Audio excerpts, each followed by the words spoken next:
وہ ایک فقیر بادشاہ کے دربار میں جا نکلا نا، تو کہا کہ بادشاہ یہ تخت و تاج کیا ہوتے ہیں، اس کی کوئی قیمت نہیں ہے۔ تو بادشاہ ہنس کے کہنے لگا اس فقیر کو باہر نکالو، اسے کیا پتا ہے کہ تخت و تاج کیا ہوتے ہیں، اس کی لذت کیا ہوتی ہے۔ جب خدام کھڑے ہوتے ہیں، استقبال کر رہے ہوتے ہیں، جب تخت پہ بیٹھے اور ساری رعایا نیچے بیٹھی ہوتی ہے، اس نے کہا نکالو فقیر کو، اس کو کیا پتا۔ بادشاہ ایک دن شکار کرنے گیا تو وہاں اس کا گھوڑا جو ہے وہ سرکش ہو گیا اور ایسی جگہ پہ لے گیا کہ جہاں نہ پانی تھا اور نہ کوئی اور چیز۔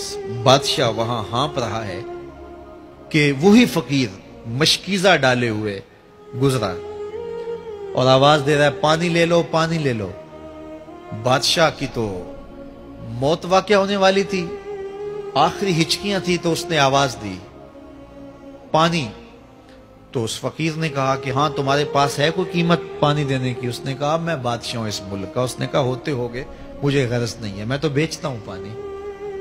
اس نے کہا بابا میں بادشاہ ہوں، جو مانگو گے میں دوں گا، مجھے پانی دو، میں مر رہا ہوں۔ اس فقیر نے کہا آدھی حکومت لگے گی۔ اس نے کہا آدھی لے لینا، مجھے پانی تو دو، کیونکہ مر گیا تو ساری جائے گی۔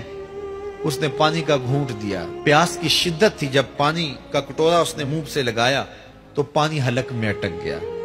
اب پھر دوبارہ مصیبت بن گئی۔ تو اس فقیر نے کہا کہ میں حکیم بھی ہوں، اگر کہو تو تمہارا علاج کر دوں۔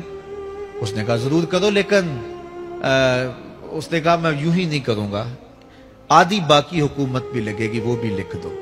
اس نے چمڑے کے اوپر لکھوا لیا، ساری حکومت لکھوا لی اور اس نے اس کا علاج کیا فوری۔ جو اس کے پاس ٹوٹکا ٹونا تھا تو اس کا پانی حلق سے نیچے اتر گیا۔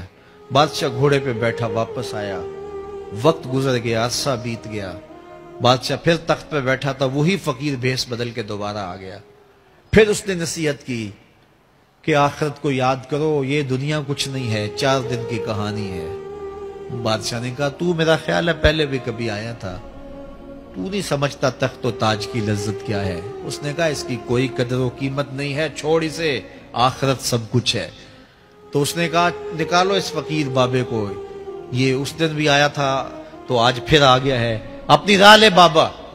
اس فقیر نے اپنے تھیلے سے وہ چمڑے کی دستاویز نکالی جس کے اوپر اس نے ساری حکومت لکھ کے دی تھی۔ اس نے کہا بادشاہ یہ ہے تیری حکومت کی قیمت، صرف 2 گھونٹ پانی، جس پر تو نازاں ہے، جس پر تجھے فخر ہے، تو قبل اس سے سورج مغرب سے طلوع ہو جائے، توبہ کا دروازہ بند ہو جائے، سانسیں اٹک کے حلق تک آ جائیں اور ہماری زندگی کا دفتر سمیٹ دیا جائے، اور پھر پچھتائیں ہائے جو چند لمحے ضائع کیے، ہائے جو زندگی برباد کی، وہ کیوں برباد کی۔ کل کے پچھتاوے سے بہتر آج کا پچھتاوا، زندگی پلٹ ہوگا، وقت پر کافی ہے ایک قطرہ بھی آب خوش ہنگام کا، جل گیا جب کھیت برسا می تو پھر کس کام کا۔ آئیے میں اور آپ اپنی زندگی کو مالک کی چوکھٹ پہ، مالک کی دہلیز پہ لے جائیں، اس کے حضور سچی توبہ کریں، رجوع لائیں، اپنے گناہوں سے معافی مانگیں، وہ کریم ایک آنسو سے سارے گناہ معاف کر دے گا۔ اپنی آخرت کی تیاری کریں، کاروبار دنیا بھی کریں، لیکن اصل ہماری زندگی آخرت کی زندگی ہے۔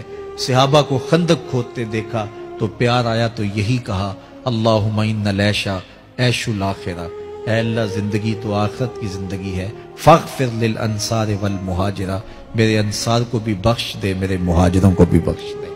تو اللہ تعالی ہم سب کی مغفرت فرمائے۔